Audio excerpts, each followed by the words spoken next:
I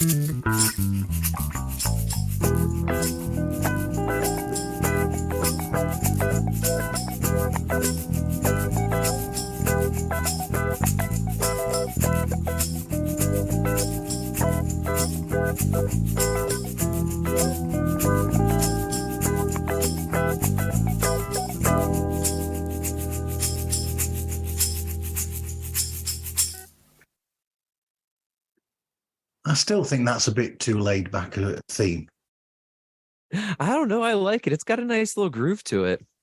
I lost the computer files and I thought it was time for a change of the theme. So got the jazz bass out and the all the guitars and percussion, and there you go, job done. That's beautiful. I love it. But I'm going on to a tangent before we've even started the show. We're going to carry on with that in a second. So hello and welcome to Pods Like Us. I'm Martin Quibell, known to my friends as Marv, and this time I am joined by Todd Purse from Create Magic Daily Weirdo Art. Thanks for speaking with me today, Todd. Marv, thanks for having me. Very excited to be here. This is going to be fun. Now, the tangent we're going to go on is your music's created by yourself as well for your show. Yes, absolutely. The original or the intro theme is something I recorded in the garage right as I was having kids and slowing down playing in bands. I went out and bought a very small, humble recording setup and have been teaching myself how to go through and do the whole process. And that the little intro is probably like the fifth or sixth thing I recorded in the garage completely by myself, playing all the instruments and everything. So yeah, it's a special one for me. Did you have an idea of what you wanted the theme to be and then create it for the show? Nope. I recorded about 7 different tracks that day and fell in love with that one. That little intro part I don't know what it did it for me, but that was the one. In general, music to me is all about songwriting. Like that's always been the most appealing part of it. Like I love everything from very formulaic songwriting that comes out of things like Motown and like to my favorite stuff like the Ramones and the punk movement down to the very out there kind of experimental stuff. But I have always written songs with just a guitar and kind of figured out the whole thing around that and then, built it from there. With this group of songs, it was the first time I had the ability to change that completely because I could start with any instrument I want. I could just start recording. So I recorded about 13 different drum tracks that day and then just picked the couple that I thought were the best and built the songs around the drum tracks. So it was a very unique way of writing for me, how that little theme came out. So are you primarily a drummer or a guitarist, or do you call yourself whatever needs to be played, that's what I'll play? You nailed it. That's how I became a drummer. I started guitar. I played guitar and I guess it was around 8th grade. I picked up guitar. I tried saxophone in the school band and did the whole pretend to play, just do the finger movements and stuff. And then realized that was not what I wanted to do. So saved up my money from reffing soccer games and bought a guitar. And then from there just fell in love with writing songs and was very, very bad at it. And still, it's one of those things you're constantly very self-critical about. But then eventually, as I'm sure is very common with a lot of people, as I started playing in bands, drummers became hard to come by. And I was like, okay, I'm just going to figure this out because if I can play the drums, I can always play in a band. There's plenty of guitar players and all of that. So when some of my best friends and kind of my biggest musical inspirations locally needed a new band, I was like, I got this, I'll figure it out. And that's how I started playing drums. I was probably about 20, 21 when I started playing drums. So much later, actually, but it's what I do mostly now. For anybody that's listening, drums is the way to go. Every band needs a drummer.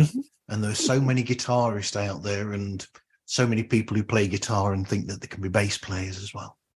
Totally. And I'll tell you, rhythm section is the most important thing in the world. Like everybody gets enamored by all the other stuff, and myself included. Like songwriting is my favorite, like I said, but you got to have that rhythm section. I think it was Joe Strummer who said that the rhythm section is the most important part of the band and allows everything else to exist, because without that kind of solid bass to really provide a backbone for the song, you can diddle around all you want, but it's kind of meaningless. And I find that that's so true. Even, and it's usually in that way of like, I think Motown's a great example of it. You can hear those songs a million times and think these are beautifully written and sung and performed, but there's a core to it. And a lot of times that core is that bass and drums. That, like, when you dial in and just listen to what they're actually doing together, it doesn't only support the song, it makes the song in a lot of ways.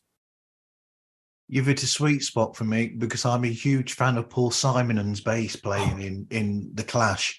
I think him and Captain Sensible are two of the great bass players in that original punk era, because there was a melodicism and a groove to what they were playing, as opposed to what a lot of other punk groups were doing, where they were following essentially what the guitar was doing. Those two were taking it away from that and putting groove into punk. Oh yeah, and that's like the logical extension of the punk that I really came up on, which was your Green Day and your Rancid and your Lookout '90s punk that is all bass flare and all that kind of groove that you're talking about. And I think that's a direct lineage from Paul Simon and Captain Sensible, and I love that. And I also love the space for your Dee Dee Ramone style, where you're just following the chords. And I mean, Dee Dee's probably my favorite musician person in punk. Like he has inspired me in ways that I can't even really put to words. But the songwriting abilities that he had, and the way that the Ramones in general communicate this accessibility that I think is so important. And they're one of the bands that I think a lot about in the way they had this. And it's not like a point of view that they determined, that they decided they had to have, but they offered a new point of view to everything that was going on. They said, because even the bands before them that I love, that are the predecessors, like your New York Dolls and your Stooges and your MC5s, they're up there very indulgent still. Like, the Stooges stuff is jammy as hell. And like, there's definitely lots, but I love that the Ramones went up there and were like, we're going to do this in 1 minute, a minute and 30 seconds. It's going to be formulaic and it's going to be what we can do. But they were kind of bound by or restrained by their capabilities. And that led to breed this new art form that let people know that you don't have to be able to like jam for a half hour and be all wild and have this like very virtuoso kind of, talent to get up there and do something. You can just get up there and express yourself and get it out however you can. And that's like my favorite part of the whole punk movement. I think that's why I still like connect so strongly to that even to this day. And when I go back to things that really inspire me, it's kind of that idea inside of the punk movement. Well, you say that, but then you mentioned MC5, and their guitar work is not basic punk. Oh no. There are some incredible inversions in there, and he's doing a lot of really clever stuff on the guitar on there. Oh, dude, Wayne Kramer is one of the best to ever do it. And like, I mean, again, my favorite guitar player ever is probably Johnny Thunders. And I think it's because he kind of bridged that gap between someone like Wayne Kramer, who was, very much in a very sophisticated way of taking that rock and roll basic style and experimenting and expanding it. Johnny Thunders took that and brought it back to Chuck Berry and brought it back to just like, you cut through everything with just 4 notes that you bend the hell out of and you just go for. And I think there's this mix that happens between the two that creates some of my favorite types of, I guess guitar vocabulary, for lack of a better word. And I love this.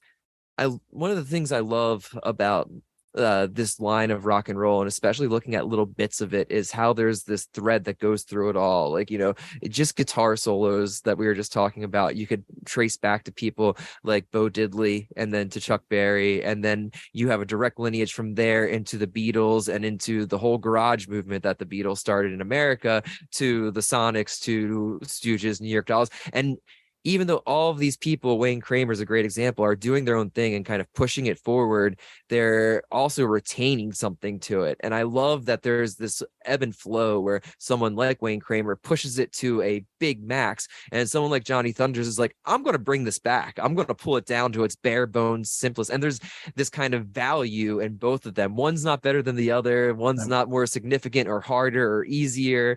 It's just that each one is that musician's interpretation of this beautiful, almost mythology that was started back in like, blues and this very American music. Well, there's an incredible story. What was it? Tom Morello was saying from Rage Against the Machine. He said that when they did their covers album, Renegades, they did a really fantastic version of Kick Out the Jams. And some of my favorites. He was saying that when they approached doing that, he was trying to learn it, and as he was trying to learn the guitar part for that so that they could cover it, he just noticed that there was something that he was getting slightly wrong about it. I mean, and this is Tom Morello. I mean, he's a incredible guitarist himself. And then he said he had to actually go to the source, to Kramer himself, and Kramer showed him what he was getting wrong on the guitar, and this is how you do it. That's amazing. And that makes so much sense. I mean, the Kick Out the Jams, a lot of people forget that the recording everyone hears, it's a live recording. Like that whole record is recorded live. So, I mean, no matter how practiced you are as a band, like you're never playing the same thing the same way, especially live, and especially in a situation like how that was recorded. It's one of my favorite stories in general of a record being made. But yeah, that makes so much sense. And especially to hear that, and to hear that like there was that much care put into it is really special. And I think there's something too, I love those records, those cover records, and those things that allow different generations to access the influence from someone like Rage Against the Machine. I think about the Cramps in this way a lot. Like one of the things that really introduced me to a lot of music I didn't know about for a long time was the record that Cramps put out, the songs the Cramps taught us, or the songs the Lords taught us, where essentially they introduced me to this whole underground of American rock and roll, because they, you know your standards and stuff, but then you start learning about people like Hazel Atkins, and you're like, oh, this is the like underground of the rockabilly movement. Where I don't know if you know who Hazel Atkins is, but he's one of my favorite people to talk about, because he was a one-man band, which most people are like, oh no, this sounds ridiculous. But essentially he had a snare drum and a bass drum that he could play with his feet, and then he would play guitar and sing, and a lot of harmonica and stuff, and he would write songs like No More Hot Dogs and things along those lines that are just like pure wildness. And I would have never known about that without the Cramps doing this whole cover album. And there's so many little gems that I think people can go back and be inspired by. Yep. And what you mentioned there about MC5, that hits another spot that I like as well. I have an affinity for albums that, even though they're recorded in a studio, are recorded live, essentially. A bit like the first Beatles album, for the most part. Please Please Me, their first album, is a live album in the studio. The same as you've got with Raw Power by the Stooges. That is a live album, essentially, in the studio. The first Van Halen album is live. The first Montrose album is live. There's a certain power, for want of a better word, to an album that's recorded raw, just the band in the room all together, and not built up in sections, but just there and done and recorded like that. I could not agree more. And those examples you just laid out gave me goosebumps, because they're some of my favorite records. And I mean, this might be not the most popular take, but that first Beatles record's my favorite record. Like I love the Beatles as an almost like roots R&B cover band. Like it's some of my favorite. And it's not just that that's my favorite kind of genre of music that grew up in American culture, but the rawness that they access, and like the way that they are interpreting a very foreign, almost musical mythology, and putting it in their own, not their own words essentially, but their own feeling, their own aesthetic, is just so inspiring to me. And it's always been really interesting how the rock and roll was exported to the Beatles and the Rolling Stones and, you know, the UK. And it took that to reignite it really in America, because once the Beatles and all of that stuff really set in, that's when you get this giant suburban boom of garage bands that everybody kind of, that middle class was growing. So people had access to electric guitars and everybody had their own little neighborhood band that could play. And that is what I love. I love seeing that creativity spread. And I think it's really interesting how it has to go across sea and come back. But I also love Raw Power is my favorite Iggy record, like 100%. And that one's super interesting because of how the mixes went, how Bowie put out his version of it and Iggy hated it. And it wasn't what Iggy wanted. And then eventually they let Iggy go in and produce it himself and essentially put everything in the red and make it so that like, this is not technically the way you're supposed to produce a record. And that version is as good as the Bowie produced one. And it really speaks to that fact that those performances are something special. It's not really just about, because, you know, production and all that stuff does play a large part in what we hear as like a final piece of music. Like a producer is as important as an engineer, is as important as the musician in a lot of ways. And there's something to remember that it's also, none of that matters unless that initial take is good, that initial performance. I think of the Sonics a lot with that too. And some of the my favorite musical folklore revolves around the Sonics, who were a garage band out in, I believe it was Seattle, somewhere in the Pacific Northwest. And their whole thing is they wanted it to be as raw as possible. So they would go into, they would rent studio time from these like really fancy studios, and they would go in there. They would refuse to record with more than one mic for the room and one mic for the vocals. That's all they wanted to use. They wouldn't mic anything independently. And then as they were recording, they would start actually tearing soundproofing off wall and like start poking holes in their speakers and stuff to get more of a raw, distorted sound, because they wanted that live sound.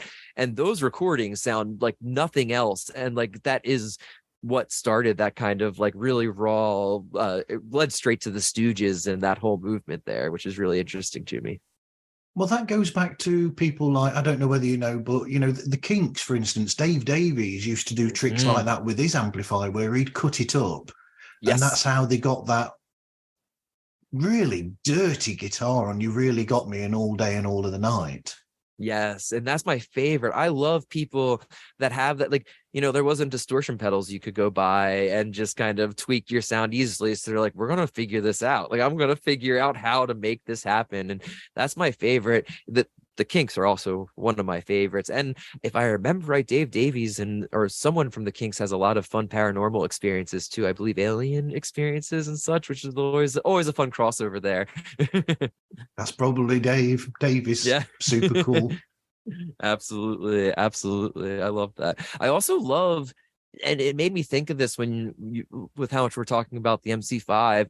I love how much like place seems to influence certain sounds and certain musical cultures. And like, I think of Detroit a lot about that. And even before the MC5 with like Motown, like, so Motown grew up in Detroit, and Detroit at that time was this manufacturing capital with all these cars. And essentially they took that idea of manufacturing cars and applied it to music. And they did it in this formulaic way that created a whole new way to look at songwriting and like inventing pop culture essentially. And I think that you know, there's something about where you're interweaving your surroundings, not only artistically, but in the way things are produced, and like this whole cultural influence that comes about. The Beatles are another great example of that, and being influenced by their surroundings. And my favorite example I talk about all the time is the Ramones and their relationship with CBGB. Like, they didn't wear leather jackets because they thought leather jackets were cool. They wore leather jackets so they didn't get beat up at the biker bar that they wanted to hang out and play. And like,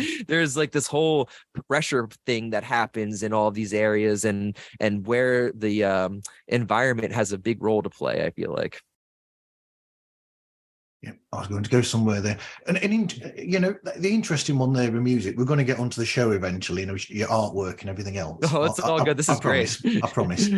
But I do another show, which is called Toppermost of the Poppermost, and that's looking at the charts from when the Beatles first charted and going through the 60s, and seeing how the charts worked around them, and people that were inspired by the Beatles or inspired the Beatles, and how they were doing in the charts.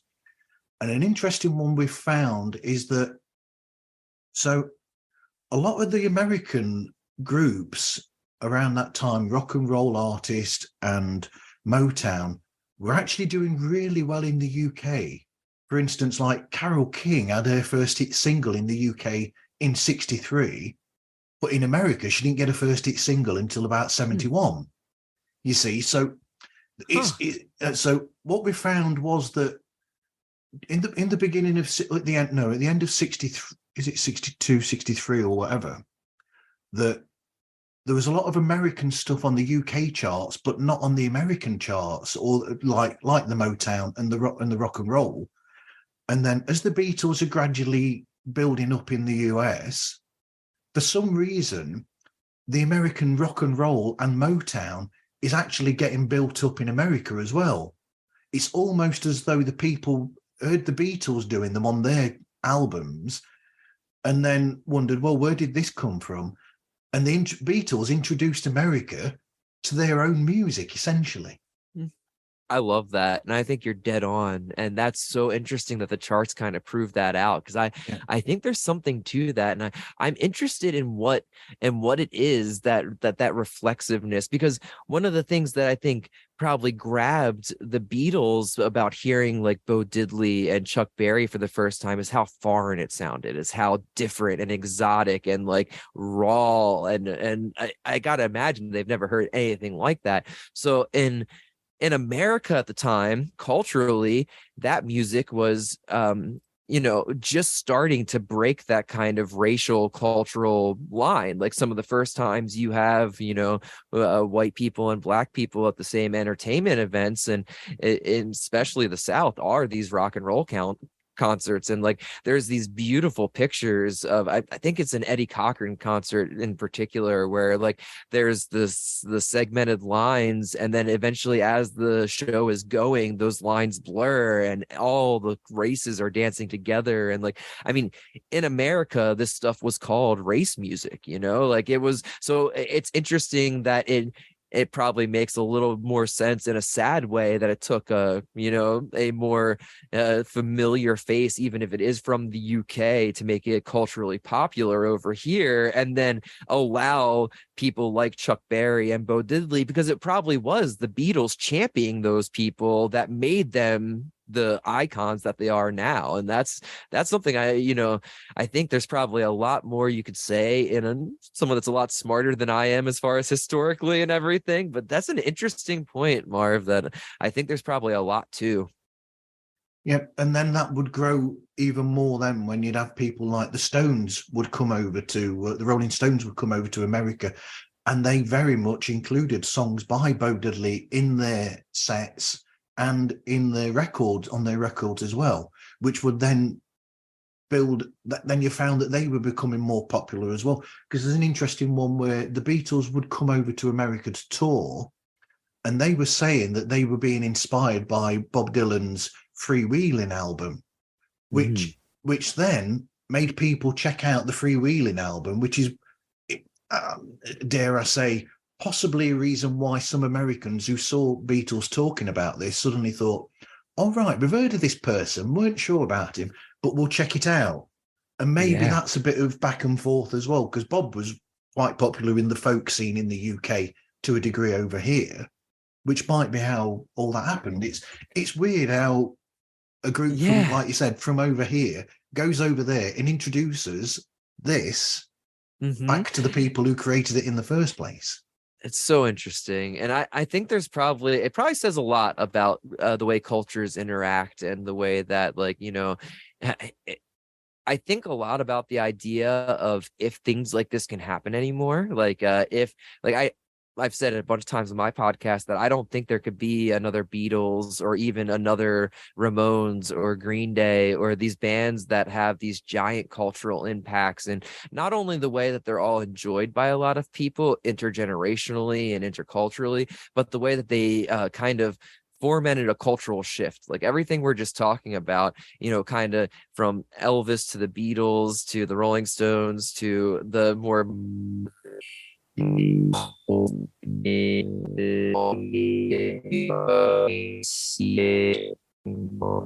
on, your mic's gone funny. Sounds almost robotic. Can you hear me now? Yep, here we go.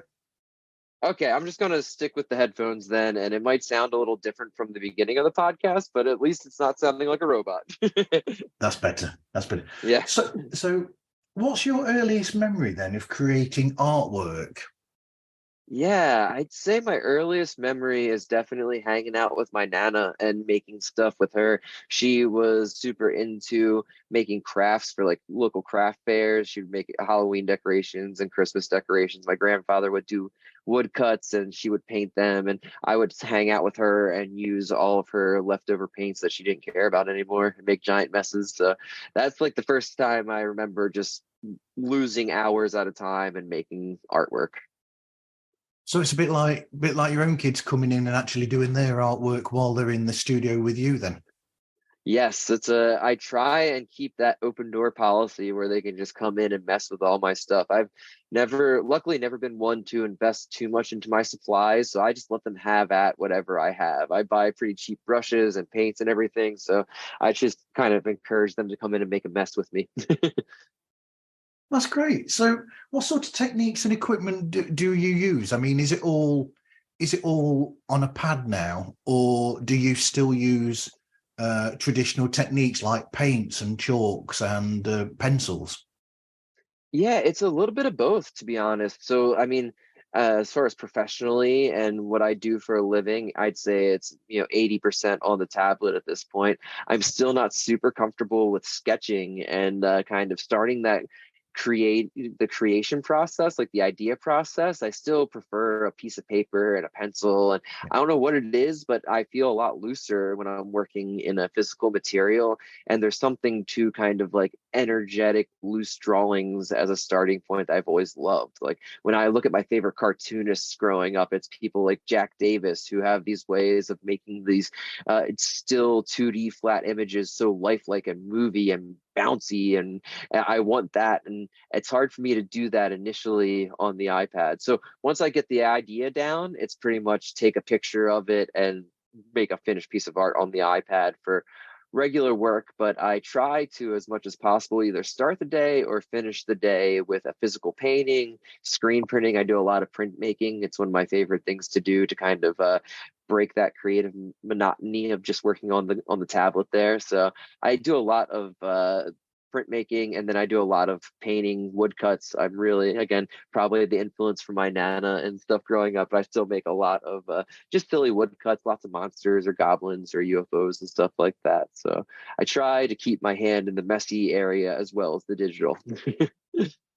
Well, you've made me think then that my going to comics, my favorite artists are probably the ones that use that are, I like modern comics as they are, but there's something about the artists who used to create the art back in the day. I'm thinking of, some of the standouts would be the Romita Junior and Senior, Ditko and Kirby, and those sort of people who worked with traditional methods like pencil and then colouring and that. There's something about their artwork that has more life to it than the modern comics. No, absolutely. I think there's a few areas of why that is so. One, I think that those guys you just cited are some of my favorites, and all of them are kind of innovators in the language of cartooning. Like just Kirby is probably the biggest example, but he created a whole different visual language. Like if you look at the progression of his work and the kind of the mark making that he implements and things, no one else is making marks like that. No one else is putting compositions and making these exaggerated, really foreshortened and just kind of unrealistic beautiful bombastic drawings like he is. And I think that's one of the things that's so special about that time period. Ramada and Ramada Jr. are the same way, especially Ramada Jr. and the expression that he gets out and the movement in his pencils is something that's super special. But I do think comics is one of those things that the way that it's produced influences the artwork so much. If you listen to guys like Kirby and the kind of old school cartoonists, they felt very limited by their printing, the way that these comics are printed, because they're poorly printed. The blacks are going to bleed a little bit. The colors, you have this 4-color separation process that is very hard to understand as an artist who's not having direct hands in it. These things got shipped out to essentially different places. One of the biggest ones, I think it was in Connecticut, where it was very like a couple ladies doing all of the watercolor and color separations by hand. So you're losing control of this stuff.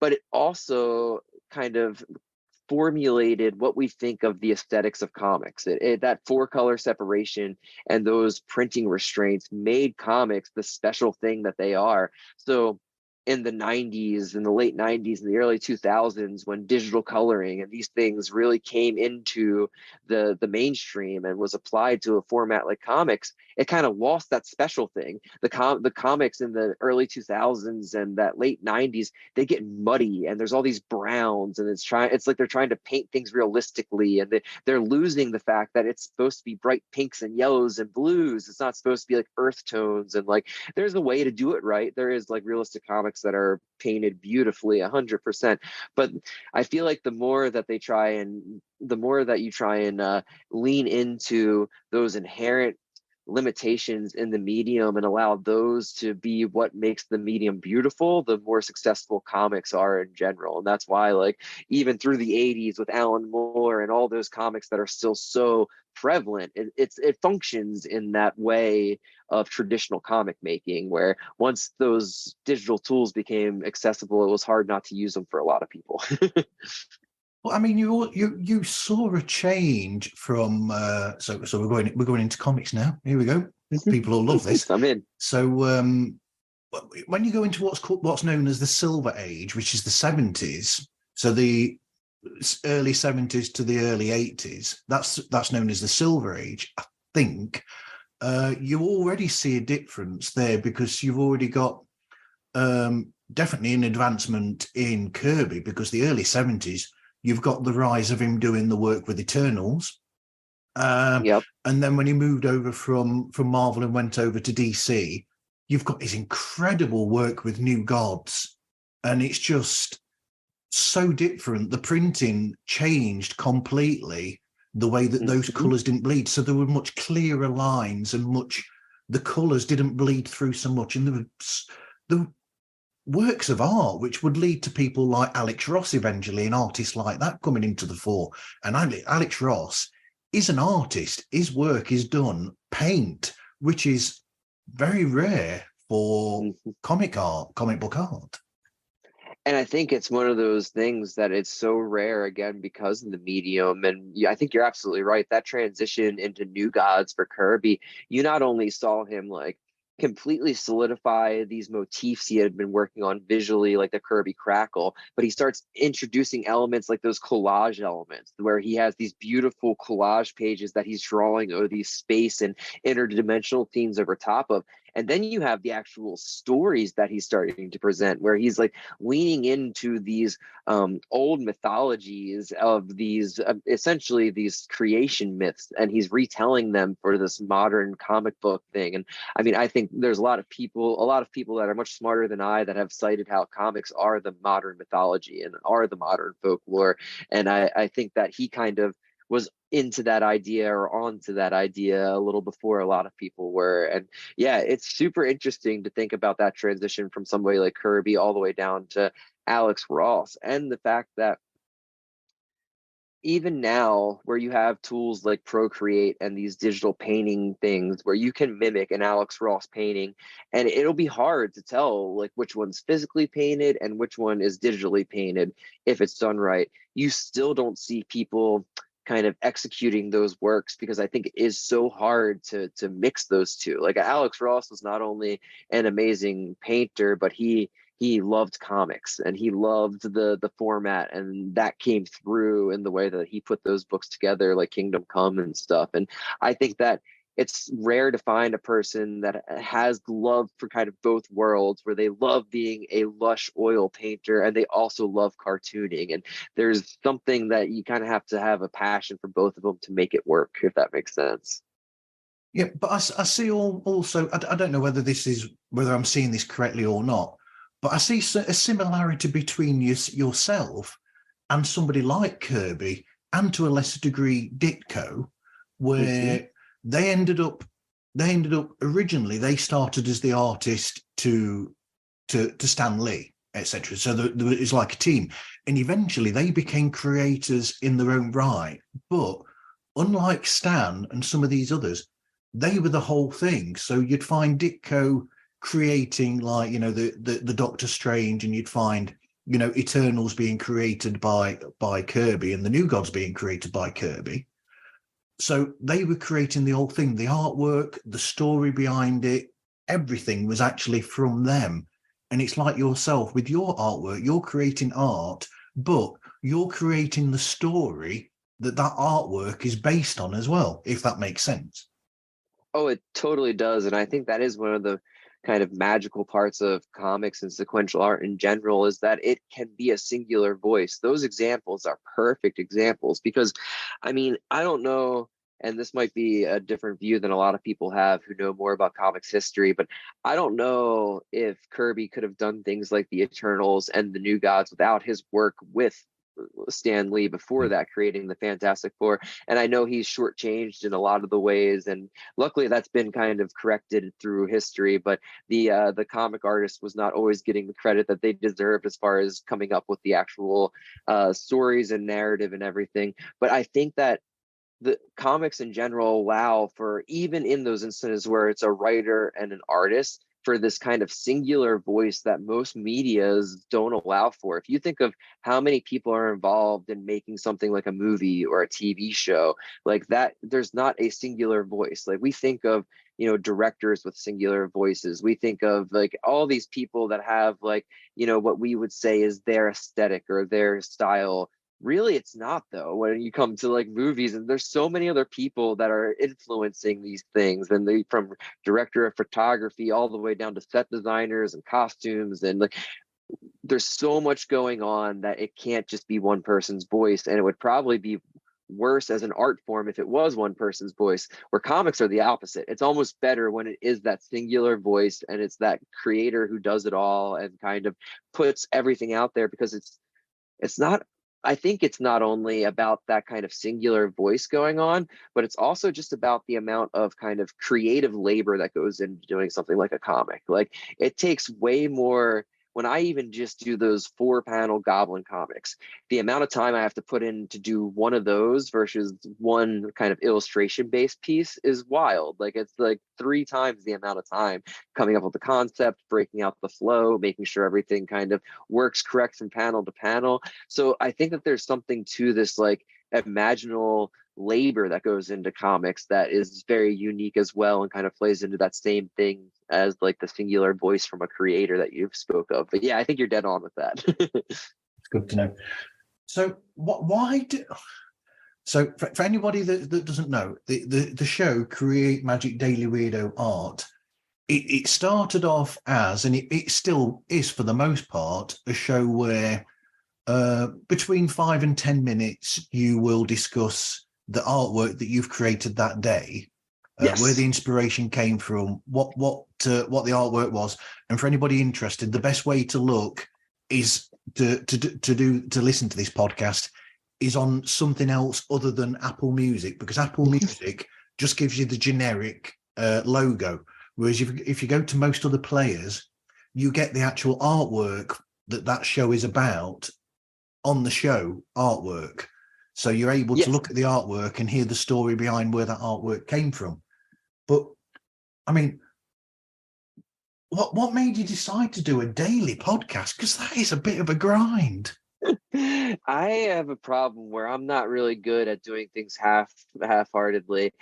So it was a bunch of things, honestly. Like my normal story, and the one that, I mean, it is the story, was I started doing a zine again called Personal Folklore, and I was having a lot of like, I'd been a full-time artist for a while at this point, and I'm very grateful for it, but I felt like I was missing something. I was getting a little creatively stuck, and I was like, I want physical artwork again. I want to make things again that are physical besides painting. So I was like, I'm going to start a monthly comic zine, which is I call it personal folklore. And even if I don't sell more than 5, I'm just gonna make 1 issue a month. I'm gonna do this and figure out how, how it goes. And I like setting goals and limitations that are a little high, and that was, doing a monthly publication was a lot more than I had ever done before, but I wanted to try. So I started doing that. It went pretty well, and people asked for a way to subscribe, so I started a Patreon where people could sign up and get the comic shipped to them every month. And then since I had the Patreon, someone brought up the idea of doing a little podcast where I talk about the artwork that I'm posting and essentially what you just described. And I was like, that's a good idea. I'm going to try that. And of course, I was like, I'm just going to do this every day. I do a new drawing every day. I'm going to sit down and talk about it for 5 minutes and we'll see what happens. And I just recently did it for a full year. I hit my 365-day mark. And I was like, wow, I can't believe I actually did that every day for a year. And I plan to keep doing it. But I think there's something special to not knowing how hard things are and not having ever done a podcast. I didn't know how much time everything took especially to get everything set up and going. So now it's pretty plug and play for me. Like I have my file set up and I can just kind of record my rambling for the day and switch out the music real easy. But yeah, if I knew how much work it would be in the long run, I may not have had tried. So I'm glad I didn't. There's something to that kind of beginners not knowing thing that allows you to do silly stuff. So But what works is, I mean, the show seems, I don't know whether I'm picking this up right, I'm guessing so, but that seems as created on the spot as the artwork that you're creating as well. It's almost like an extension of the artwork. You've done the artwork there and then on the spot, you've had the inspiration, done the artwork, and then suddenly you go to a microphone, this is how I did it, and now whatever comes out of your mouth, that's what the show is. 100%. And that it's really funny because I end up learning more about why I drew things from doing this show than I ever have before. Like the amount of self-reflection that goes in unpurposefully. I mean, I'm usually doing these, it's the first thing I say in the world in the morning is into this microphone usually, because I get up around 4:30. I do my drawing and have my coffee and kind of get my day going. And then after I'm done the drawing, I sit down here in the garage and I talk into the microphone. So there's a lot of times where I listen back and I'm like, I don't remember saying that at all. And it's very, free flowing. And I love it because it allows me to kind of examine things that I wouldn't normally examine, like why I am so, I guess, drawn to certain imagery and why I have these different motifs that pop up over and over again. And doing something every day for so long allows you to, it gives you the structure that you can play with and you can break whenever you want. And that kind of is what led to like the interviews and the Weird Delaware segments I do on Wednesdays, because I had this daily structure, but I wanted to do more with it because I think part of where that inspiration or that creative magic comes from is this mixture, this paradox of having structure and then breaking the structure.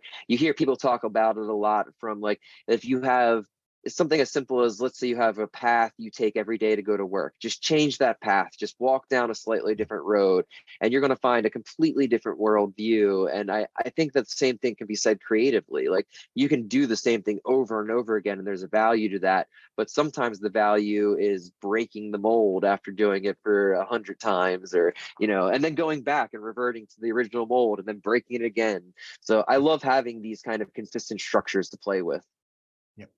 That's like Richie Blackmore of Deep Purple saying that, what is it, Smoke on the Water is an inversion of Beethoven's Fifth. I love that. I've never heard it. I've never heard that before, but that makes so much sense. I read an interview. I saw an interview on YouTube with him and he was saying about it. He said, it's basically because it's all fourths chords. And he says, wow. it is basically, but he says, it's changed around. He says, it's the same, but it's changed around and slightly changed rhythmically, but it is, that is Smoke on the Water. No, I love that. And I think it's one of the things that, and I don't know how well I'm expressing this verbally, but it's one of the things I love about that kind of formulaic creativity I was talking about in regards to like Motown, or even like the Ramones are one of my favorite examples of this, where you can put out like, 10 records that are using the same structures and chord progressions, but every record they stumble upon gold. Like I'm one of those dudes that can listen to every Ramones record, and there's at least 3 or 4 hits on each one that you never know where they're going to come with it and what makes it that special standout. But there's something about having these rigid structures to allow creativity to break that I think is really important. So would you say then that early in the morning is the best time for creativity when it comes to artwork? Whew, that's a great question. It's something I thought about a lot. I definitely subscribe to the idea that it's all individual. Everybody has their own relationship to creativity and the larger kind of idea pool or muse or whatever you want to call that inspiration, right? It's just like physical fitness. Like there's not one prescribed way to be a healthy human. Like everybody has a different standard of healthy and different there's practices we can all do that will have positive outcomes, but how much of each of those practices is different from an individual basis, right? So I think creativity is kind of the same thing. For me, I found that is 100% the truth. And I've thought about it in a bunch of different ways because I used to be the type that would stay up all night. Like I wouldn't start working creatively until like midnight, 11 o'clock usually, and I'd be up till 3 or 4 on the back end. And having kids and getting into one of the main industries that I do stuff for, one of the main companies I work with is a coffee roasting company. It's a very early morning crowd that I had to learn to work with in a lot of ways. So there's these life shifts that made it so that staying up till 4 in the morning wasn't really possible anymore. And I was like, oh no, what do I do? But then I just kind of realized that if I flip it and I get up at 4 in the morning, I can still have that same it still had that same feeling to me. And I was like, what is it about the nighttime? What is it about the early morning hours? And I thought about a few different ways at this point. One, it's quieter. There's nothing going on. Like I don't have to worry about my phone. I don't have to worry about the kids. I don't have to worry about anything except for what's in front of me right then. There's less of everything happening in the world. It's quiet out there. And I think there's something special to connecting to where we started talking about. I can't remember if we were recording or not, but connecting to that kind of that source of creativity, whatever you want to call it, whether you're playing music or drawing or writing, there's something about the quiet that allows you to connect to that easier. And then I started thinking about it slightly different because I realized as I was doing my podcast and interviewing all these other creatives, so many of them are functioning in the same time period. So many of them are doing what I used to do, where they stay up until 4 a.m., or the other half are doing what I do now, where they get up at 4 a.m. So I'm like, oh, there's something about this time that seems to call creatives. And maybe it's kind of like the more people that are working creatively at that time, the easier it is to access that kind of group consciousness, that big idea pool. So the more people accessing the idea pool, the easier it is for you to access. It's kind of how I think about it, if that makes sense. So yeah, I think there's something special about that quiet time of the day and night. But you're also opening yourself to all forms of inspiration, because when you do your show, you're explaining how you're inspired by podcasts that you've listened to and all sorts of things. So whatever is there, you're open to inspiring you. So what do you look for inspiration, or is it just just a well that's completely open? Yeah, I try to keep it completely open. And I think that quiet time is so important for this, because I do, like, after that morning time, once the kids are up, I'm either interacting with the kids all day, I'm interacting with other clients, then like the people I work with on a daily basis for like the coffee company and stuff, or I'm listening to podcasts while I'm drawing. So I constantly am having input come in throughout the day. And then that quiet morning time is a way to see what pops out. Like usually when I quiet that inner voice, a little line from different podcasts will pop out, and I'll be like, ooh, that's the thought I want to like figure out how to rephrase and say in my own way, whether it's visually or through a little story or however I want to do it. So I try and keep that well really open, because I think that inspiration can come from anywhere. And like I listen to a lot of paranormal podcasts, and I listen to a lot of things along those lines and draw a huge amount of inspiration from those. But I also listen to a lot of like religious podcasts and spirituality podcasts. One of my biggest things I've been listening to recently is old Ram Dass talks on YouTube, because I feel very connected to a lot of what he has to say through different points in my life, and this is one of them where like I'm in a huge Ram Dass kick. But I kind of try to also balance that out by listening to things like the Doughboys, which is one of my favorite podcasts, and it's just completely silly and about reviewing chain restaurants. And like I think there's so much. And what's interesting is my interest in the paranormal and the anomalous and the strange, it filters through all of it. Like I'll pick up on a Doughboys episode where they'll talk about aliens for a half hour, and I'll pick up a little nugget of something I would have never heard from an alien or a UFO podcast, because it's a different viewpoint on it. It's these comedians that are now talking about it. So I really think there's value in keeping all of those reality tunnels open, as Robert Anton Wilson used to talk about, jumping from reality tunnel to reality tunnel and taking the little bits that are helpful or supportive for you, and then leaving the rest behind and not getting stuck. I think belief and rigid thinking and all of those things is kind of a trap you can get stuck in. And the more that you can have a wider pool of inspiration, the less that you can go down that road. I'm going to say this is a nod to Jordan Heath here with this one.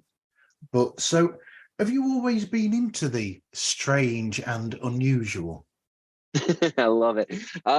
Yeah, as far as I can remember, I have been. I was just talking about this on another podcast, because I've really been sitting with where not only my interest in like the strange and unusual comes from, but like where my interest in creativity comes from. And I think it goes back to two things. One, I mentioned earlier, my Nana, and working, like sitting and drawing and painting with her. She was an old school Catholic, had almost like a Catholic mysticism view of the world, like believed in angels, not only in the like, folkloric mythology sense, but that her parents were physical angels that lived in the house and watched over them. And like she would call me every night to say angels on your shoulders, and just very much had this very this mix of the real and the metaphysical and the spiritual all in one. And she was also a pediatric nurse, and for a long time in her life. And she would, while we were painting and making stuff, she would tell us these stories of her being a nurse and having these experiences with terminally ill kids, where she would go to check on them, and they would tell her something along the lines of, I've always wanted this bike, and I now have this shiny red bike at the end of my bed, and I can't wait to ride it tomorrow. And it's right there. Can you see it? And I'm going to have so much fun riding it. And she'd be like, oh yeah, I see it. It's a beautiful bike. You're going to have so much fun riding it tomorrow. And then she would come the next day, and the kid would have passed on, or, would have passed away. And there's all of these little points where she would just tell us these stories, and not tell us what she thinks about it or what she thinks that it hints at, but just kind of give us these like curiosity points that there's something bigger out there. And I think that was a big influence on my openness to what can be and everything. And then I think the other thing that I reference a ton is definitely the Treehouse of Horrors series of The Simpsons, which is like one of my favorite. I still rewatch it every year, all the episodes at Halloween time. It's still my favorite. Like I have such vivid memories of getting so excited for October and waiting for those episodes to drop.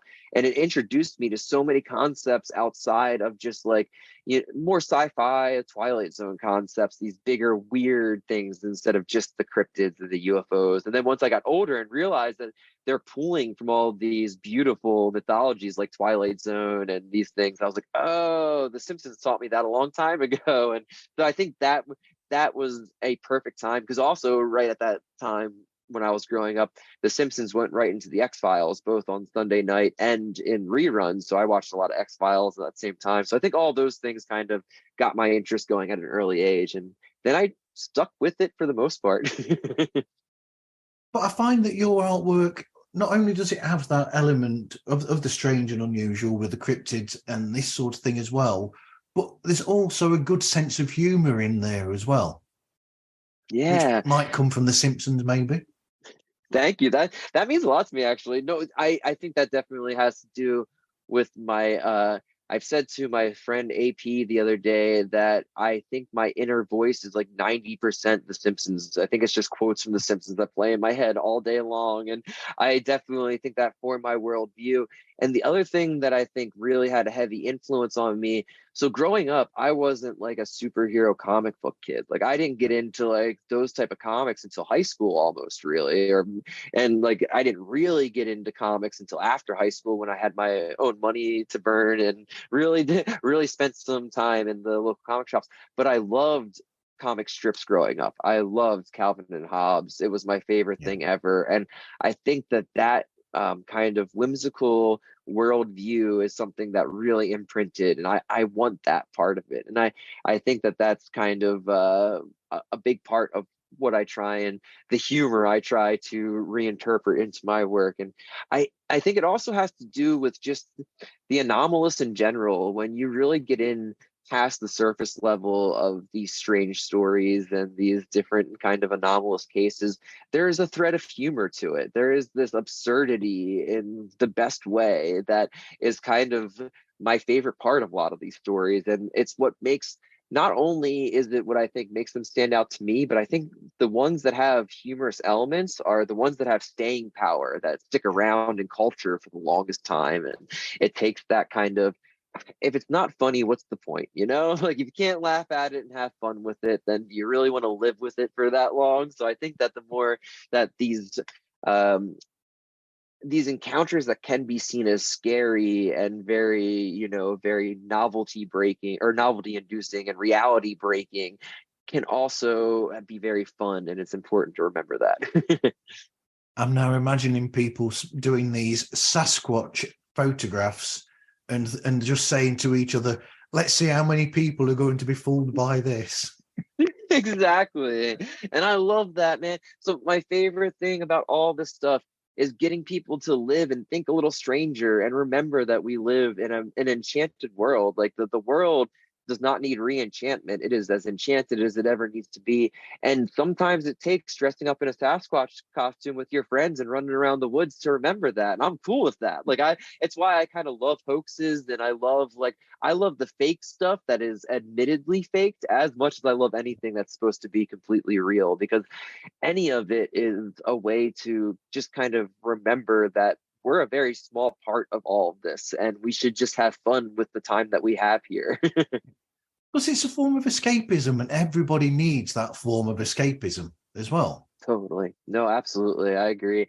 And usually those forms of escapism are they're pointing at something that's more real than what a lot of us accept as reality. Like if you look at the works of fantasy and mythology, there are these nuggets of things that it seems like Western science is just catching up with proving in our silly little way of doing it. Like there's so much knowledge and intuitive, not knowledge in that kind of culturally learned knowledge, but the intuitive knowledge that we seem to have the ability to access as humans, that I think the more playful we are with things, the more we can kind of lean into that side of knowledge and our special brain power. So while we're on this then, here is a question from one of our mutual friends, okay? All right, I'm ready. Why, hello, guys. My name is Vuk, and I'm the host of Tracing Owls podcast. And currently, I have finished my shift at work. I work night shifts, and I'm laying in bed. It's 3 a.m., and for some reason, I'm thinking of my buddy Todd. But nevertheless, I was told to ask him a question. And since Todd, as I have heard recently doing an episode with him, loves seafood but cannot ever indulge in it because his partner does not really like seafood, I'm going to ask Todd this very simple question. If given the opportunity, which of these three would you rather eat? The Ompax, the giant shrimp of Bremerton, or the Nevada giant space clams? Wow. Okay. That's a wonderful question. I'm going to go with the giant shrimp. I love me some shrimp. And I could take down a human-sized shrimp. I feel like clams I could never do, and I don't think that I could do. I believe he's referring to a UFO that is a sentient living being that resembles a clam in that one. So I don't think I could eat or take down a UFO-sized clam. And the own packs, that's just a whole mess I don't want to get into. So yeah, giant shrimp all day long. I love that. I'm with you on that. I like a good shrimp. Absolutely. You never That's know too what funny. you're going to get from Vuk. No, that's one of my favorite parts of being friends with him. Absolutely. So, how do you record and edit your show?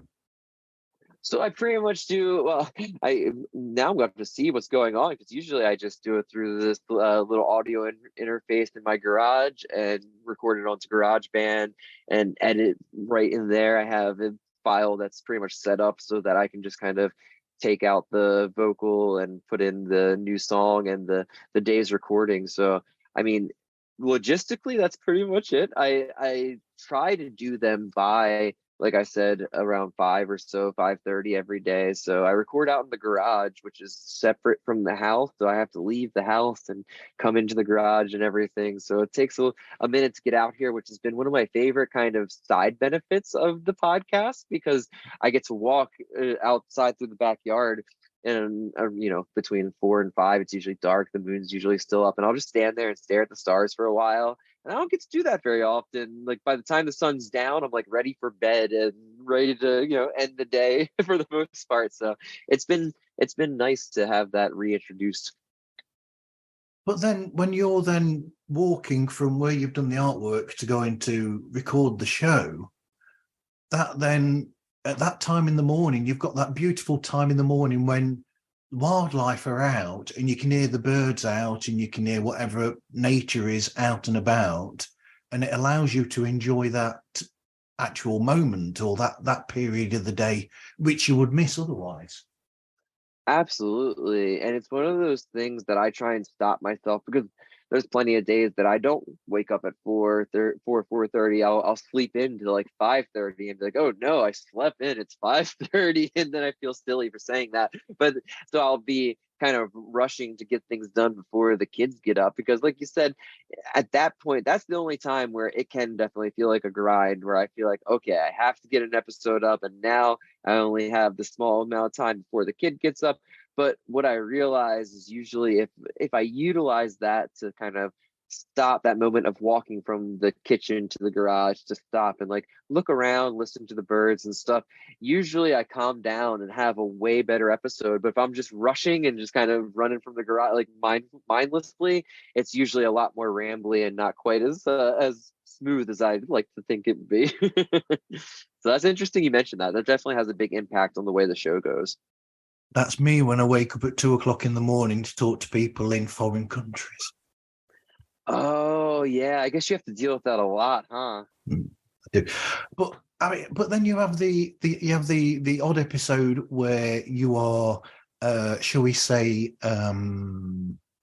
potential chaos could happen, shall we say, and you're not the only presenter of your show. Yes, that's very true. I find that very often, especially on the interview segments, like the Creative Weirdos segment of the podcast. I find there seems to be something else going on, leading me around to the different people to talk to, which is always very interesting to me. I mean, when you have your son there, sort of like, talking with him, and then he has his own, shall we say, his own strange and unusual people with him. Yes, no, that is that's been one of my favorite parts of getting into all of this, is definitely leaning into those, being able to be with him and allow him to do those things. And then the stuff that he comes up with is some of my favorites. I was just telling somebody about his relationship with cats and death that I think is super interesting, because he has this thing where we had a cat right before he was born named Hondo. Hondo was around for probably like 6 months after he was born, very short time where they interacted. And he still talks about Hondo. My wife has a tattoo of him. We have his ashes on the mantle. He's still prevalent in the house, I guess. But he randomly starts telling me that Hondo is not dead. He lives in Paris, and he takes a plane from Paris to Teddy's bedroom every night and comes in the window and hangs out with Teddy. And I'm like, interesting. I didn't know that. Can you let me know what he has to say? Is Hondo happy in Paris? And he just has this whole story built up.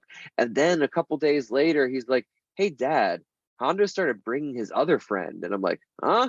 And he's like, yeah, he's got a new friend with him. I'm like, that's interesting. What's his new friend's name? And Teddy's like, I don't know. He told me not to tell you. And I'm like, oh, that's a little creepy, but okay. And then after that conversation, he stops talking about it for a while, right? And I'm like, Yep. okay, that's cool. Like that was a little weird, but kids are weird. That's what they do. And then like I want to say it was a week after that he said that we have uh this local fox that we've seen since we've lived at the house that runs in our backyards. We call him Foxy. He's always around, especially in springtime. He got hit by a car. Like one of the neighbors actually put a little grave plot for him and stuff. So we're walking through the neighborhood as a family, and we see that Foxy has a little grave marker, and we take Teddy over there. I'm like, oh, Foxy must have passed away. We talk to the neighbor, and they tell us about what happened. And then Teddy looks at me. He's like, oh, that's who's been coming with Hondo at night into my room. That was the other person, was Foxy. And I'm like, wow, that is a really interesting response to this. I love it. Yeah. So yeah, there's this like whole open conversation that's going on with my kid that's very interesting via these podcasts, and like takes me down different roads all the time that I did not plan on. But there's an incredible creativity there within Teddy. There. Yeah. Yes. And it definitely fuels my creativity for sure. Absolutely. Wow. I didn't think we'd get that, but that's great. So all the logo and the artwork is done by yourself as well. And you've touched on the episodes where you started talking with, fellow creatives and people who are interested in the paranormal, the strange, well, anybody really who takes your fancy. So how did you go from doing the daily podcast to that suddenly coming up? Was that something that you had originally in mind to do, or is it just something where you've suddenly built these relationships with people and it's just happened by chance? I think it's a little bit of both, to be honest with you. Well, I've been, especially with the year anniversary that just happened, I've been reflecting a lot on the podcast and why I started it and where it's going and what it kind of means to me.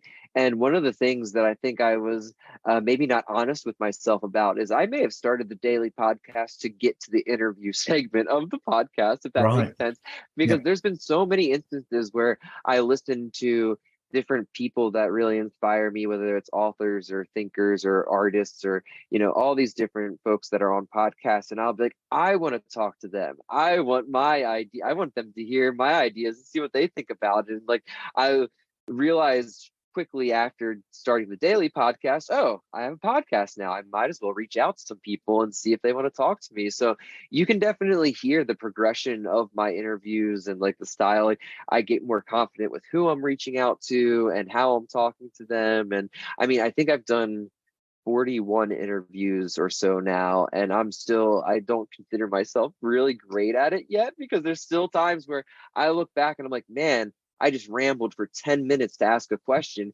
But a lot of that is because I'm getting to talk to these people that I've just wanted to bounce these ideas. I'm not as interested about where they grew up or how they got into what they're doing, or I've heard their normal spiels a lot on all these other podcasts, and I want to talk to them about different things usually that are related to what they talk about normally. But I kind of like trying to break that flow and get something a little different out of them. And usually it's successful in the way that I could come away from the conversation feeling really inspired. And that's been the biggest benefit of doing these creative weirdos segments, is just talking to this wide range of inspirational folks from both creative, like you said, at this point it's pretty much anybody that I think is doing something interesting and inspiring out there. So it really runs the gambit as far as who I have on these days.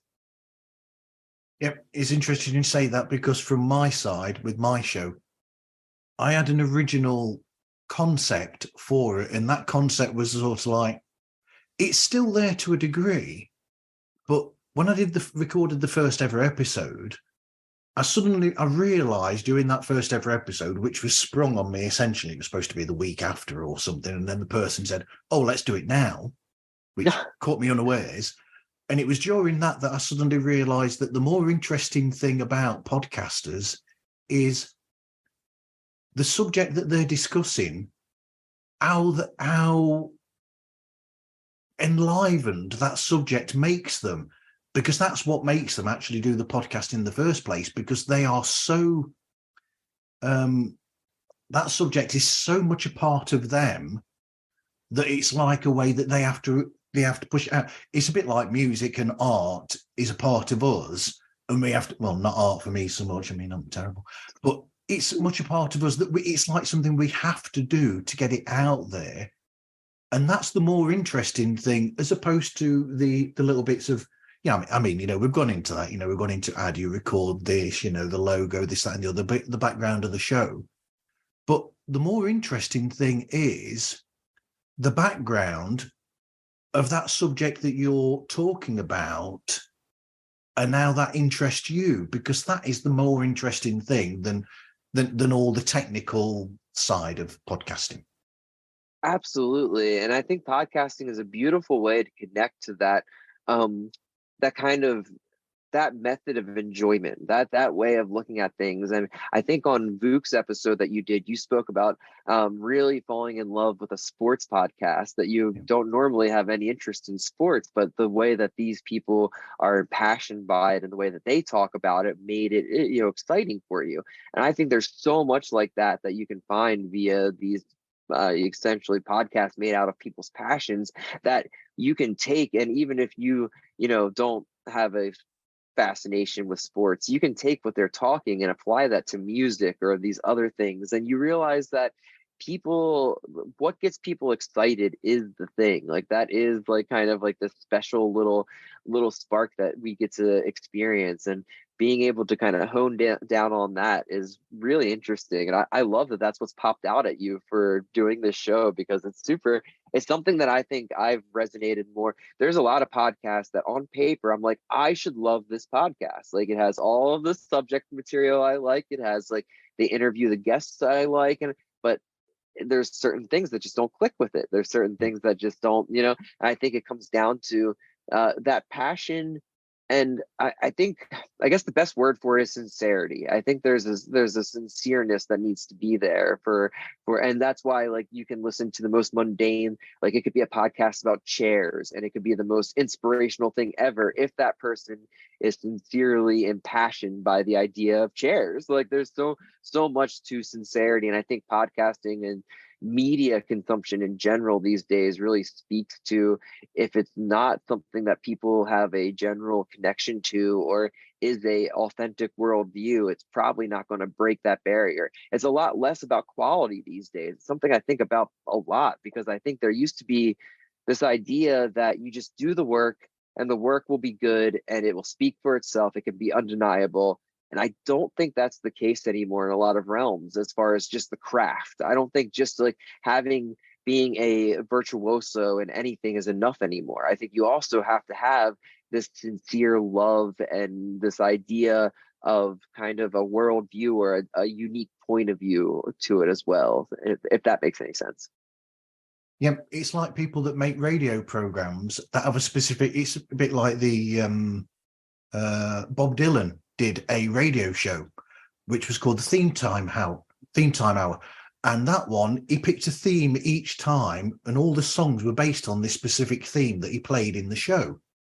Cool. And that's what made it interesting, because he was interested in that subject. Whereas if you listen to most radio shows, they're almost like cut and paste, where it's the same show following on from each other with a different presenter, essentially. Yes. But if you have these different shows that are specific about a specific subject, that person is, like you said, enthusiastic about, that is more interesting.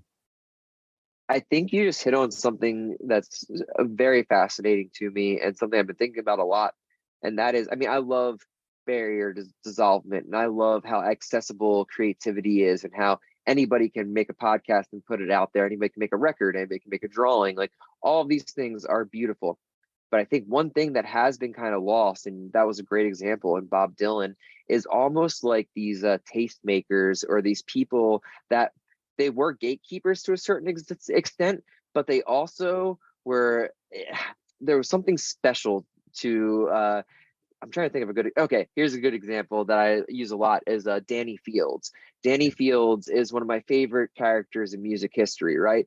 And he essentially worked for Sire Records, and he was a talent agent. He's who discovered the MC5. He's who discovered the Stooges, the Ramones, all of these people, and he's known as the coolest guy in the room. He was the person that everybody wanted to be around, but he had no real artistic output in his own. He was a curator, and he was hired by these people that had no clue what was going on in these new underground movements to bring those creatives to a bigger audience. There's not really that structure anymore, for better or worse. Like, there's not that person that's out there. And the reason Danny Fields did that so well is because he loved Iggy and the Stooges. When he saw Iggy, he said, this is it. This is my, I'm going to put this on a major label, even though it's this, young heroin addict writhing around on the ground, half naked, cutting himself. And like, he's like, this is what I'm going to bring to Sire and my bosses. And like, this is the thing that I'm going to champion. So without those kind of people, like what you explained Bob Dylan doing with explaining, curating that music, or Danny Fields did, kind of finding these underground movements that changed culture in general, it's interesting to me what floats to the top and how much of it is kind of decided by algorithms and things that we don't understand. Like, I understand Danny Fields going out and finding Iggy and the Stooges. I don't understand how the algorithm chooses to show me what it shows me, or suggest what it suggests. And the algorithm probably does a really good job at finding things that align with what my taste and my likes. But I think there's something it's missing in that, like, it can't find what I don't like and present it to me. And it might be what I don't like that is the thing that inspires me to do the next big creative project. And that's where I feel like we're missing something these days from that kind of like gatekeeping or kind of boundary that used to be there. If any of that was a long ramble, because I've been thinking about that a lot recently. Well, that's a lot like, when we've both been in bands before, which, people that haven't been in bands wouldn't know this, but there's a certain thing where not all bands, and in a sense, a lot of the best bands are bands of musicians or creatives that are coming from different angles in some ways, because those different ways that you're coming at things mesh and create what is different about you, that puts you out, makes you different to everything else.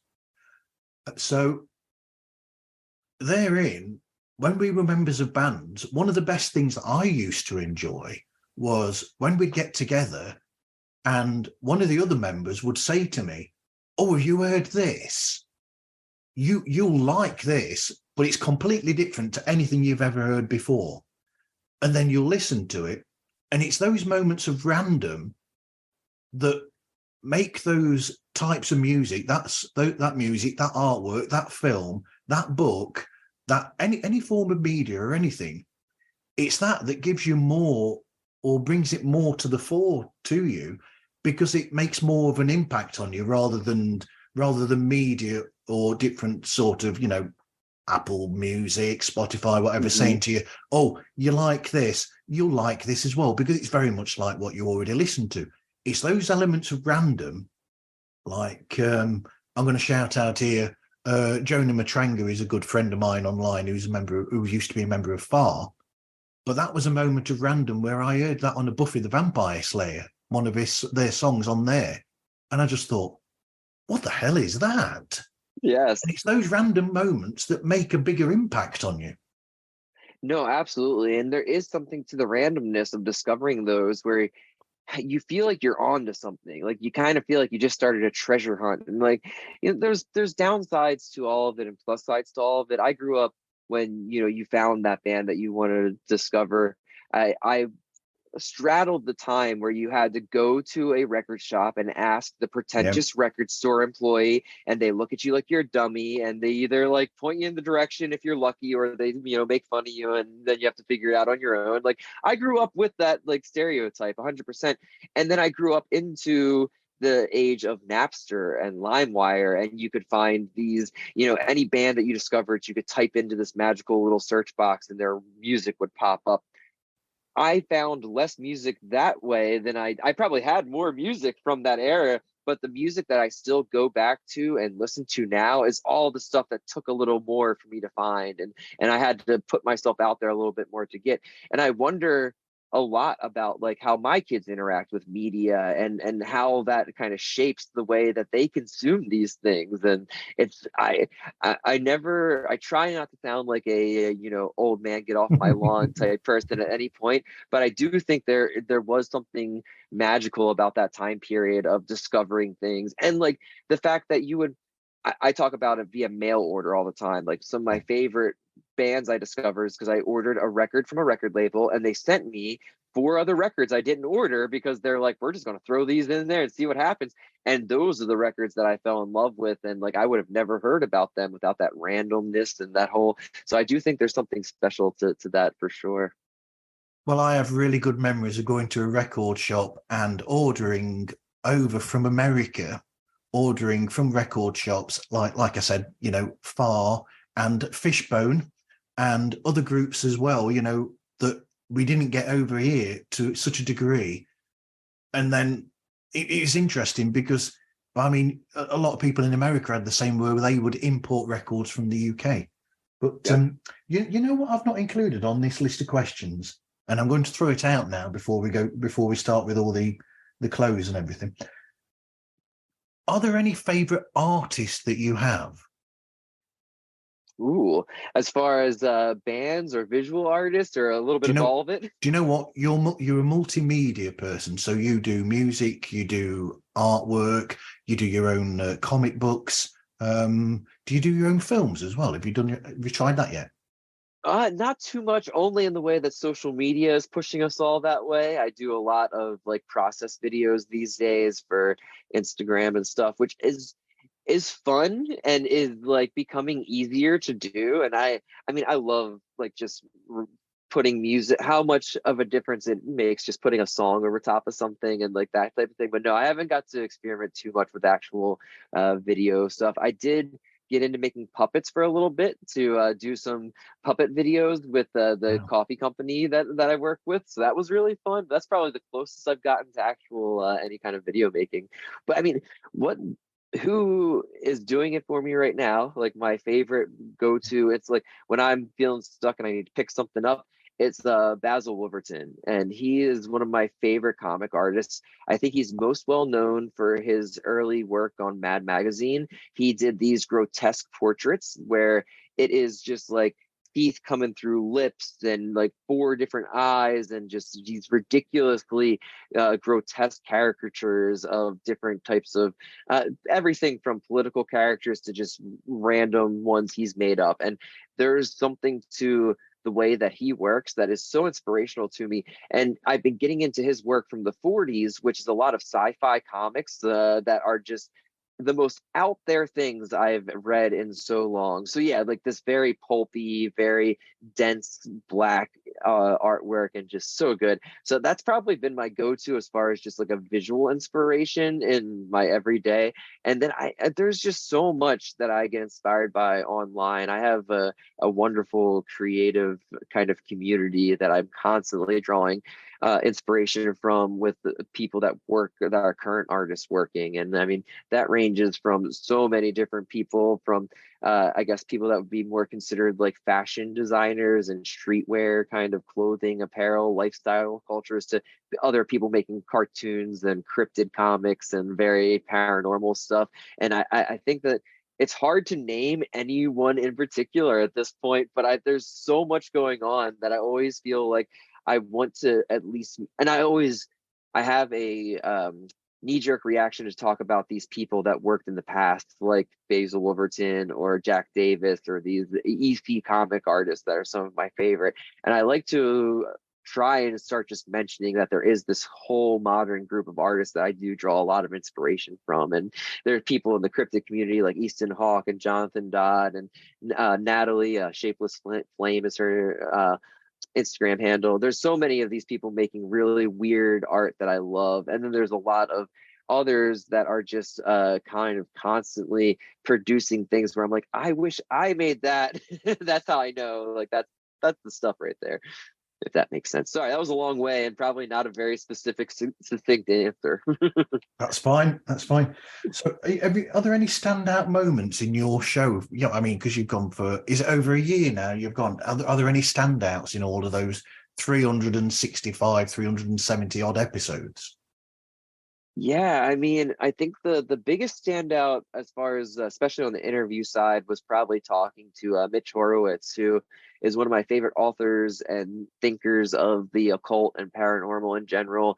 He has this beautiful way of marrying the aesthetics of being a punk, like New York punk rocker. He wears leather jackets all the time and like is very much from that world, but he talks about new age thought and Neville Goddard and all of these things that are much more associated with more of the hippie movement and the new age movement. And there are these two worlds that I love a lot that he meshes together. And one of those people that I always wanted to talk to and probably was in my mind when I originally started the podcast to be like, I'm going to reach out at some point. But being able to have Mitch on and have that conversation was a big thing for me for the interview segment. And then I mean, as far as the daily art podcast, I think one of the biggest things that I've fallen in love with recently is the Weird Delaware segments that I do every Wednesday. And those have been super fun because it's allowed me to really dig into some local folklore that has always been on my periphery, but haven't had,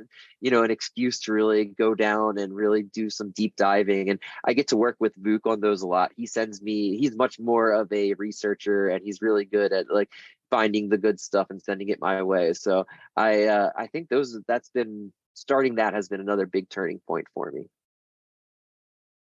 Shout out to Book there. Anybody that's really interested in the strange, the unusual, paranormal, or anything, Tracing Owls is incredible. And when he has Crescente on with him, they're great as well. They need to do more episodes together, those two. I agree. I hope Christina makes some more appearances soon. So That's do I. My favorite. So what advice would you give to people? You know what? We could do this together, actually. What advice would you give to people going into the world of podcasting or into the world of creativity? Cool. I think my biggest advice would be the same for both, and that's just have fun with it. Like really, and I noticed this a lot in all aspects of things, so that once you lose the fun and the enjoyment out of something, then everybody notices. Like you can tell when something is worked over too much or somebody's just going through the motions. And if you feel if you start something and feel that that's the way you're going, leaving's always an option. Like if I honestly got through a year of doing this podcast and didn't feel like it was something that I really enjoyed doing, I would not be doing it anymore. I have so many projects that lay on the studio floor or in a drawer somewhere, all these things, because I got really into it and then realized that it wasn't supporting what I really love or it wasn't clicking anymore. And I just leave it behind. So I think do take away that barrier, allow yourself to start it and have fun with it. And then once it's not fun, just stop doing it. Leave it. Like go stick with what is enjoyable for you, because the only way to really make things a ongoing project is to enjoy them. If you're not having fun with it, you're not going to want to get up and do it. Like I look forward to getting up and rambling into the microphone every day, regardless of what's going on with the rest of my life. So I think that's probably my biggest piece of advice is just have fun. But don't you think that the fact that you are doing your artwork and then talking about it, it's opening you up to understanding where that creativity comes from and where the inspiration comes from? And then it's almost like, is it like a acceptance of that, or is it okay, I'm inspired by this. What else can I be inspired about? Because I know that inspires me. Does it make you more open to realize going out of the comfort zone creatively?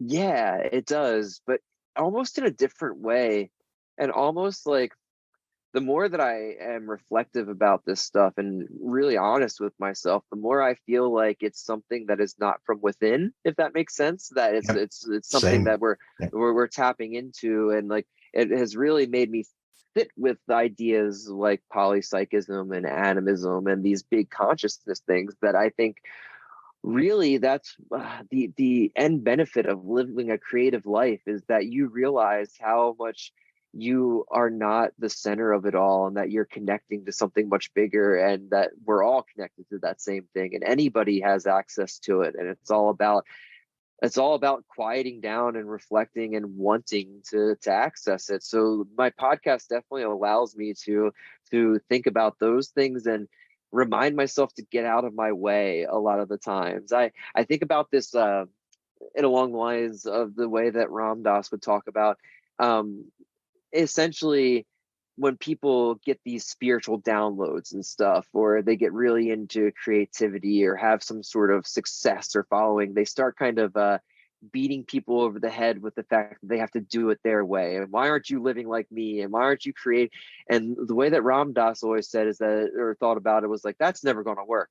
All I'm going to do is stand in the middle of the street and bounce this ball. I'm going to be standing here smiling, bouncing the ball. And as soon as anybody wants to come join me and bounce this ball, they're welcome. If they don't want to bounce the ball, that's fine. They don't got to come out and bounce this ball. But I'm going to sit here, have a great time bouncing the ball. And as soon as they want to join me, awesome. And I kind of think about that with ideas, that the more that I can just kind of stop and sit there still and bounce that ball in my brain and have fun with things, the more those ideas from wherever they come from are going to be attracted to that. Everything wants to have an enjoyable time. And I think ideas have some personhood to them. So the happier you are, the more enjoyable you find the creative endeavor, the more those ideas are going to be attracted to you, if that makes sense or isn't too far out there. It really does. It really does make sense. So what shows do you like to listen to yourself? Yeah, well, Tracing Owls is definitely one that's way up there for me. Vuk, as far as my what's changed my life via this podcast, my interactions with Vuk is a giant one. He's been a not only a great source of inspiration, but a friend that is very, very, it's a relationship I really value, and his show is very important to me. So I definitely think people should check that out. It's wonderful. But outside of the paranormal stuff, I listen to a ton of paranormal stuff, but I feel like people probably well, so since I'm probably talking to a bit of a different audience than I'm used to talking to, I guess I will name a couple paranormal ones that I really Yeah. love. And I mean, uh, my go-tos are things like Our Strange Skies, which is Rob Christofferson's one of my favorite UFO and extraterrestrial podcasts. I love the Kryptonaut podcast, which is again just a bunch of really high strange stories and three friends pretty much just BSing about a bunch of weird stuff. And those are usually my favorite. On the other side of things that still have to do with the weird, there's shows that there's a show called Weird Studies. That's one of my favorite shows out there, and it's done by two authors. I think one of them is a college professor, but they look at these ideas that we've been talking about in a very kind of academic and very creative lens, but in a way that is very different. So they'll talk about UFOs and they'll talk about cryptids and all these things, but they'll talk about it from much more of a cultural and imaginal and artistic lens that's super interesting to me. So yeah, Weird Studies is a big one out there. And then I think my most listened to podcast consistently is one I mentioned earlier, the Doughboys. I listen to it every Thursday. I've been listening to it for years. There's something about comedy podcasts are a big one for me, and one that I flip through a lot. I don't usually stick with certain comedy podcasts for too long, but Doughboys has been there forever. So they're probably some of my favorites that I could name off the top of my head. Okay, well, thank you for speaking with me today. So where can people find you and get hold of you then, Todd? Yeah, no, thanks for having me, Marv. This has been a blast. The easiest place is createmagicstudios.com. It has the podcast, it has the Patreon, it has my shop. I just put out a collection of personal folklore, which is the Weirdo art zine that I do. So it's a lot of the comics from Instagram that I post and some stuff that is only found in the zine. And I just for a long time I was self-publishing them or I'm still self-publishing them, but for a long time I was printing them myself in my garage on a broken down old copier. But I have taken the step up to getting them professionally printed and have a bunch of them. So that's been the big project for me recently, is getting this collection out there. And yeah, you can find that all there. And then Instagram is my main social media outlet. So I am at Todd DE85. It's a weird handle, but if you just search Todd Purse, it comes up pretty quick. So yeah, that's about where you can find me. Okay. You can find Pods Like Us on Twitter, Instagram, and TikTok, and we are available through podslikeus@gmail.com. If you go to Patreon, you can find us as well just by looking for Pods Like Us. All sorts of things on there. Anyway, thanks for speaking with me today, Todd. Thank you. This was a blast.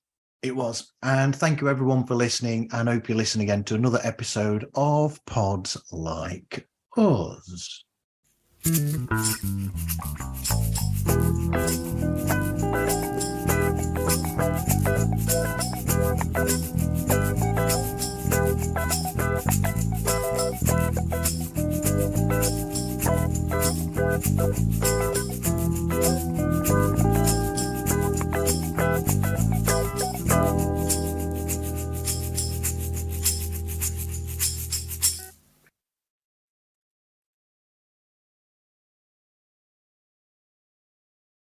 So, what was I going to say? 11 o'clock in the morning there. You've probably been awake for 6 hours by now. You got that right. Yeah, I've been going for a minute now. The kid's on spring break today, or starting yesterday, so it's been an extra busy morning time. He's up and at him at like 6 o'clock usually, and we usually have him out to school by 8:30, and now he's just home partying. So it's been a busy couple days already. You've lost your time then. Mind you, no, because that's the nice thing, is you just let them come in and they take part in the art and everything. Yeah, it's a mix of both for sure. Like there's definitely times when I'm working in the morning, and I usually work in the kitchen for the first big part of the day, and then I'll like hear him get up from the bed, and especially if it's like in the 5:30 before 6 o'clock range, which definitely happens, and I'll get this immediate like, oh God, just go back to bed. Like it happens in my brain without even thinking about it. And it's usually when I'm really into what I'm working on, because I know no matter how much I try to do exactly what you just said and kind of like allow them to come in and be like, hey, do you want to draw with me, or what do you want to do, and get them. And there's always this point that I have to stop.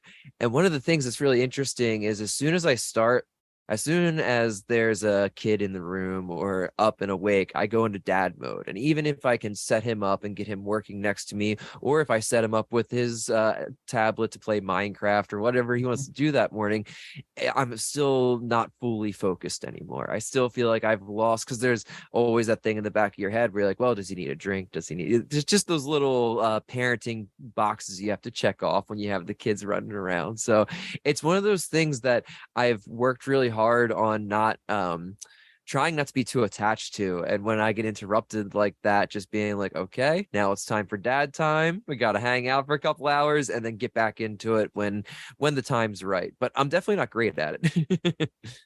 I'm the same with music. When I'm doing music, I like to be on my own with the music side of things when I'm writing or recording. But well, definitely when I'm writing.